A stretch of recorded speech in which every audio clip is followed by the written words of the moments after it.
กบ้านนอกคนหนึ่งที่มีฝันอันสวยงามกี่ลมหนาวพัดผ่านแต่ฝันไม่เคยลางเลือน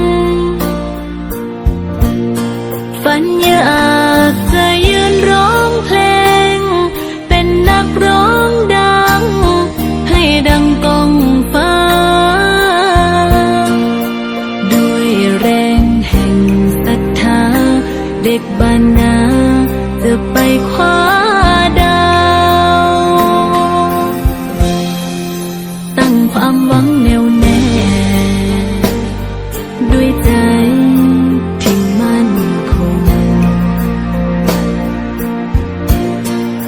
พรสวรรค์นำส่ง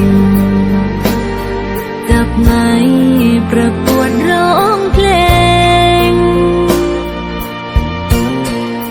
ขับกล่อมคุณผู้ฟัง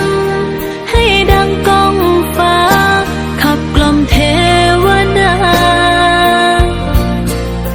ขับกล่อมข้าวในนา